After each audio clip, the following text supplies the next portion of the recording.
কি গো গিন্নি, এটা কিসের ফর্দ? কোনো অনুষ্ঠান হবে নাকি? বিয়ে হবে গো। বিয়ে? কার বিয়ে?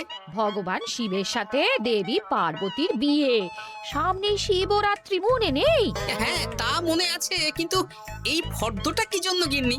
আমি শিবরাত্রির দিন বিকেলে বাবার মাথায় দুধ ঢালতে যাব, তাই তোমাকে আগে থেকে লিখে দিলাম কি কি লাগবে। সব আগে আগে নিয়ে আসবে। হ্যাঁ, দেখি কি লেখা আছে।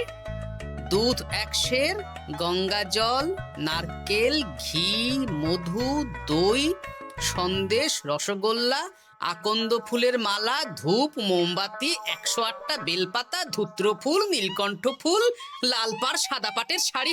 ওরে বাবা, এত কিছু!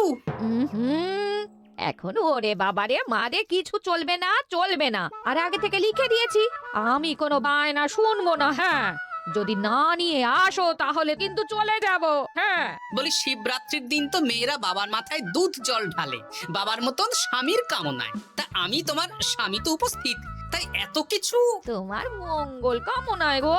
তুমি আর বাড়তি কথা বলবে না, যা বলেছি সেদিন নিয়ে আসবে। হ্যাঁ, বেশ বেশ, ঠিক আছে বাবা, ঠিক আছে। তাহলে আমি এখনই যাই, সব দোকানে দোকানে বায়না করে আসি। সেদিন তো এইসব জিনিসের চাহিদা তুঙ্গে থাকে। হ্যাঁ, তা যাও, সেটাই বুদ্ধিমানের কাজ হবে। হ্যাঁ,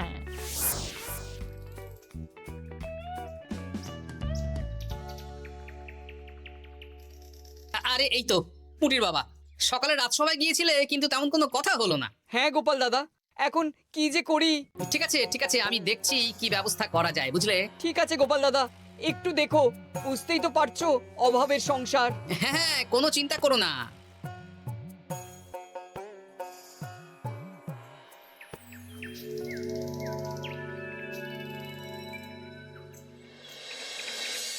আচ্ছা, আজ তাহলে শিবরাত্রির আয়োজন নিয়ে আলোচনা হোক। মহারাজ, এসব নিয়ে আপনি চিন্তা করবেন কেন? আরে আমার মতন একজন মন্ত্রী থাকতে আপনার মাথা ঘামানোর কোনো দরকারই নেই। না না মহারাজ, একদম মন্ত্রী মশাইকে দায়িত্ব দেবেন না। উনি প্রত্যেকবার দায়িত্ব নিয়ে সব তালগোল করে দেন, আর সব শেষে বলেন আমার ভুল হয়ে গেছে, আমাকে ছেড়ে দিন। এই গোপাল গোপাল, একদম বাজে কথা বলবে না। আমি এখন ভালো হয়ে গেছি। ভালো না কালো? মহারাজ মহারাজ, আপনি আমাকে দায়িত্ব দিন, আমি সব সামলে দেব। সব কাজ সবাই মিলে করলেই তো ভালো। পুজো পাঠের দায়িত্ব আমার, বাকি আমি জানি না। সে ঠিক আছে, কিন্তু পুজোর জোগাড় অনেক দায়িত্ব, সব হিসেব করে কেনাকাটা করতে হয়। সবচেয়ে বড় ব্যাপার, তার জন্য সৎ হতে হয়। আমি কি অসৎ নাকি? আমি সব দায়িত্ব নেব। না, আমি নেব। আমি নেব। আমি। আহ, চুপ চুপ, একদম চুপ। গোপাল দায়িত্ব নেবে না মন্ত্রী, সেটা তো বিচার করতে হবে। কিভাবে বিচার করবেন মহারাজ? হ্যাঁ, একটা বুদ্ধির পরীক্ষা নেওয়া হবে। আমি এখন গোপালের চেয়ে অনেক বুদ্ধিমান হয়ে গেছি। তাহলে তো ভালো, তুমি গোপালের বুদ্ধির পরীক্ষা নাও। যদি গোপাল জিতে যায় তাহলে গোপালই দায়িত্ব পাবে, নইলে তুমি। ঠিক আছে, আমি এক্ষুনি প্রশ্ন করছি। হ্যাঁ হ্যাঁ, করুন করুন। হ্যাঁ, এমন কি জিনিস যা তুমি যতই খাও পেট ভরবে না? বাবা, মন্ত্রী কি প্রশ্ন করলে! গোপাল, বলো বলো বলো। এবার জমবে মজা। বেশ, তাহলে বলি। হ্যাঁ, বলো বলো। উত্তর হলো বাতাস। যতই খাও পেট ভরে না। গোপালের কি বুদ্ধি! ও মন্ত্রী মশাই, এই গোপাল তো প্রথম দানেই বাজিমাত করে দিল। হ্যাঁ, প্রথমটা তো সহজ ছিল। ঠিক আছে, এতই যদি বুদ্ধিমান হও তাহলে আরেকটা পরীক্ষা দাও। হ্যাঁ মন্ত্রী, বলো। এবার আপনারা একটু অপেক্ষা করুন, আমি আসছি।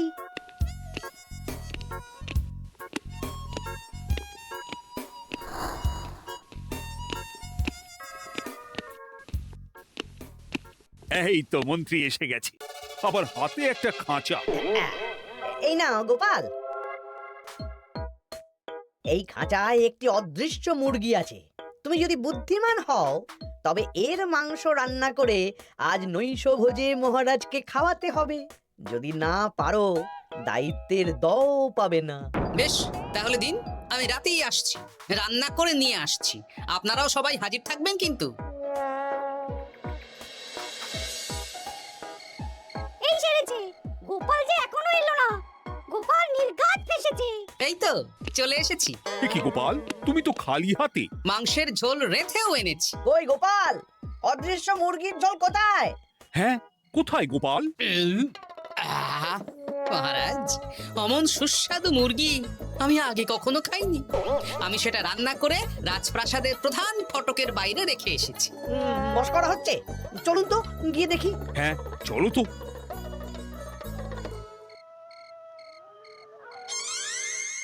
এ কি, এখানে তো কিছুই নেই, আমি তো দেখতে পাচ্ছি না। আমরা তো কেউ কিছু দেখতেই পাচ্ছি না। কোথায় কোথায় মাংসের ঝোল? আরে মন্ত্রী মশাই, অদৃশ্য মুরগি রান্না করলে ঝোলটাও তো অদৃশ্যই হবে। আপনি দেখতে পাচ্ছেন না, মানে আপনার মনে পাপ আছে, নইলে আপনার চোখের সমস্যা। মহারাজ তো ঠিকই দেখতে পাচ্ছেন, তাই না মহারাজ? এই রে, গোপাল তো মোক্ষম জবাব দিয়েছে। হ্যাঁ হ্যাঁ, চমৎকার ঘ্রাণ বেরোচ্ছে। মন্ত্রী, তুমি দেখতে পাচ্ছ না কেন? ইয়ে না মানে ঠিক আছে ঠিক আছে, পাচ্ছি, দেখতে পাচ্ছি। একটু ঝাপসা লাগছে, মনে হয় চোখ দেখাতে হবে।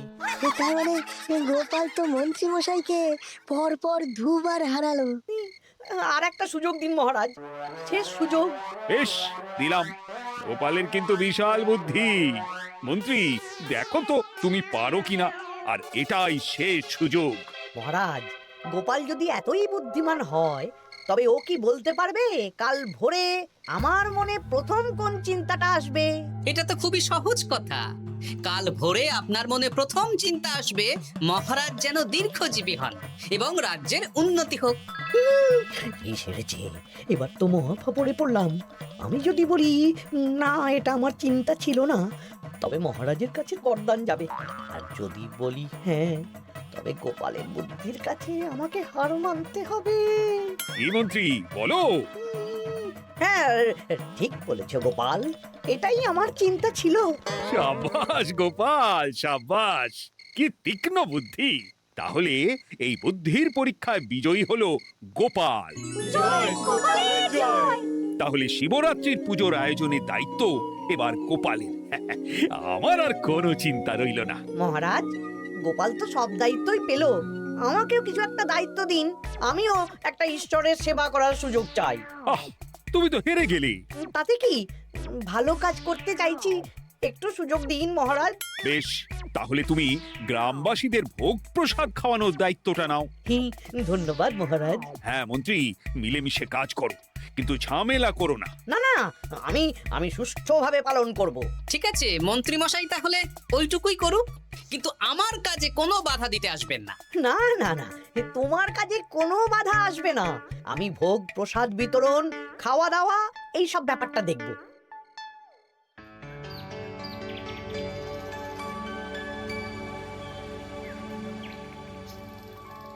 বলুন মন্ত্রীমশাই, সকাল সকাল ডেকে পাঠালেন। শোন বটা ঘটা, এবারে শিবরাত্রি উপলক্ষে যে ভোগ প্রসাদ জনগণের উদ্দেশ্যে বিতরণ হবে, তার পুরো দায়িত্বই আমার। তাতে কি, মহারাজ আয়োজন করেন আর সব রাজ্যবাসী বিনামূল্যে খেয়ে যান। সেই প্রথা এতদিন চালু ছিল, কিন্তু এবার একটু অন্যরকম হবে। কিরকম কিরকম? তোরা দুজন আমার নাম করে সব গরিব প্রজাদের কাছ থেকে ভোগ খাওয়ার জন্য চাঁদা তুলবি। শিব পুজোয় চাঁদা? হ্যাঁ দাদা, ইয়ে না মানে ঘটা, খুব সামান্য। বাড়ি আর দোকানগুলোয় যাবি আর মাথা পিছু 1 আনা করে তুলবি, কেমন? বেশ, তারপর বলবি ঢালাও খাওয়ানো হবে, এলাহি আয়োজন। আচ্ছা ঠিক আছে। তবে ভুল করেও কোনো রাজসভাসদদের বাড়ি থেকে বা মান্যিগণ্যি লোকের বাড়ি থেকে এই চাঁদা তুলিস না যেন। না না, বুঝতে পেরেছি, তুলবো না। বলবি সারা রাত পুজো হবে, পরের দিন সকালে হবে প্রসাদ বিতরণ, কেমন?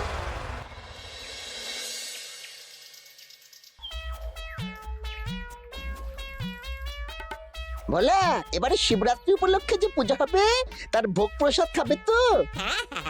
নিশ্চয়ই নিশ্চয়ই। এবারে সব দায়িত্ব মন্ত্রী মশাইয়ের, এলাহি আয়োজন।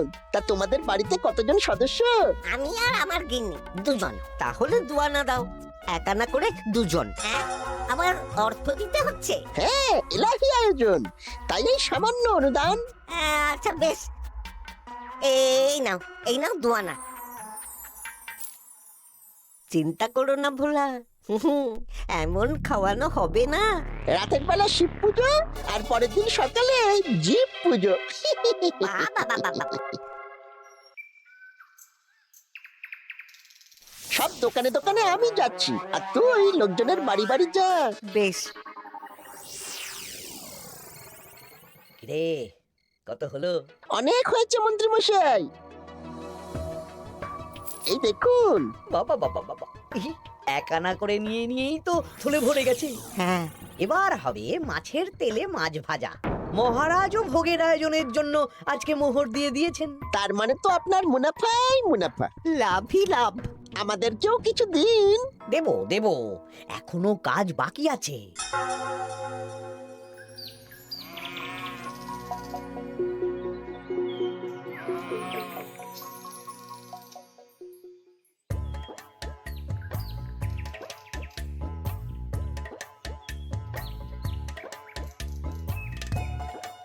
আরে আরে গোপাল দাদা যে এত কিছু কি নিয়ে যাচ্ছ? এই তো শিবরাত্রির পুজো উপলক্ষে দশকর্মার বাজার রাজবাড়ি নিয়ে যাচ্ছি। এবারে তো এলাহি ভোগের আয়োজন, হ্যাঁ? রাতের বেলা শিব পুজো, আর পরের দিন সকালে নাকি জীব পুজো। মন্ত্রী মশাই দায়িত্ব নিয়ে খাওয়াচ্ছেন। না না, খাওয়ার আয়োজন তো এমন কিছু নয়। আমি যতদূর জানি ওই খিচুড়ি, আলুর দম, ছেঁচড়া, পায়েস, চাটনি আর একটা করে মিষ্টি। আর যতদূর জানি এই ভোগ খাবার জন্য সব গ্রামবাসী থেকে মাথা পিছু 1 আনা করে নিয়েছেন। হ্যাঁ, ভোগের প্রসাদ তো বিনামূল্যে। মন্ত্রীমশাই 1 আনা করে মাথা পিছু নিয়েছেন? হ্যাঁ গো, এরকম তো কথা ছিল না। আচ্ছা আচ্ছা, আমি দেখছি কি করা যায়। দেখছি আমি দেখছি।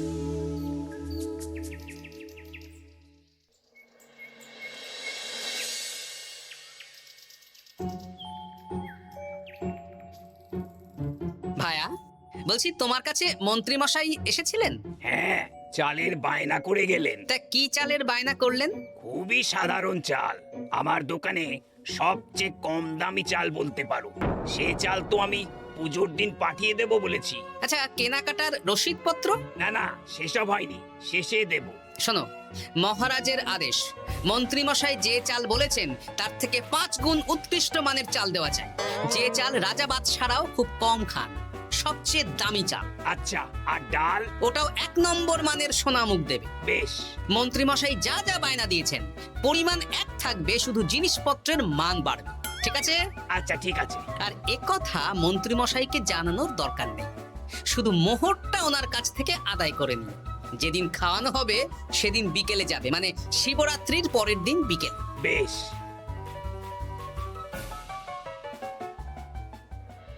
নাও ধরো গিন্নি, যা যা বলেছিলে সব কিনে এনেছি। এবার আমি মন্দিরে গেলাম, কেমন? ঠিক আছে গো, তুমি কি ভালো, হ্যাঁ? দীক্ষেতা। চললাম এখন ভিড় সামলাতে।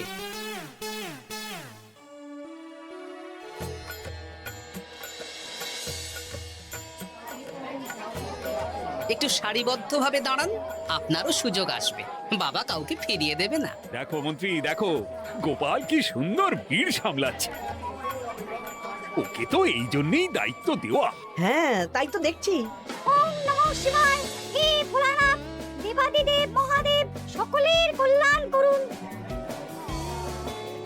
জয় দেবাদিদেব মহাদেবের জয়। হে ভোলেনাথ মহেশ্বর, মঙ্গল করো বাবা। জয় বাবা ভোলাদেব মহেশ্বরের জয়। তা তোমার শরীর এখন কেমন? এই তো বেশ ভালো আছি। সবই তোমার জন্য। তুমি না সাহায্য করলে ওই ওষুধ আমার পেটেই পড়তো না। না না, আমি তো নিমিত্ত মাত্র, সবই মহাদেবের ইচ্ছে। জয় বাবা মহাদেবের জয়। চলি গো। কাল ভোগ খেতে তাড়াতাড়ি চলে এসো।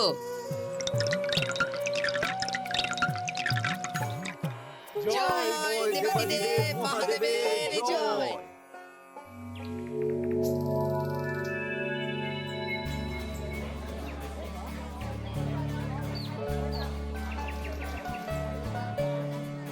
সত্যি মন্ত্রী মশাইয়ের ভোগের প্রসাদ পেয়ে মনটা ভরে গেল।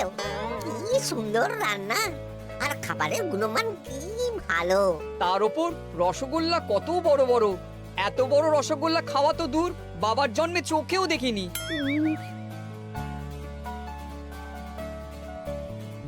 এই সেরেছে।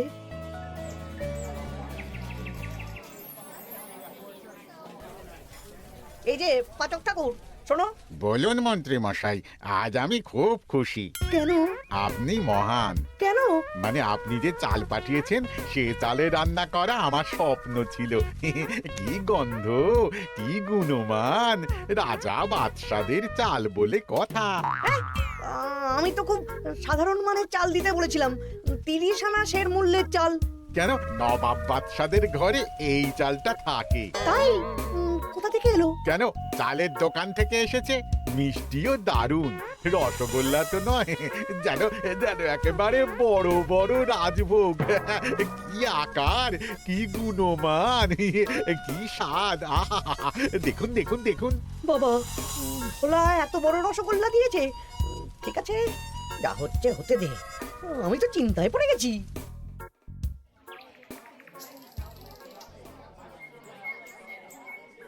মন্ত্রী, তুমি কি করেছো? তোমার নামে তো সবাই সুখ্যাতি করছে। না না, এই আর কি। আমি যা অর্থ দিয়েছি এই আয়োজনের জন্য তো তার চেয়ে 5 গুণ বেশি মোহর লাগবে, কিন্তু তুমি কি করে করলে? মন্ত্রীমশাই সত্যিই ভালো হয়ে গেছেন। দেখো গোপাল, দেখো মন্ত্রী সত্যিই বদলে গেছেন। সবই তো জনগণের সেবার জন্য। কে জানে বাবা, কি গড়বড় হয়ে গেল।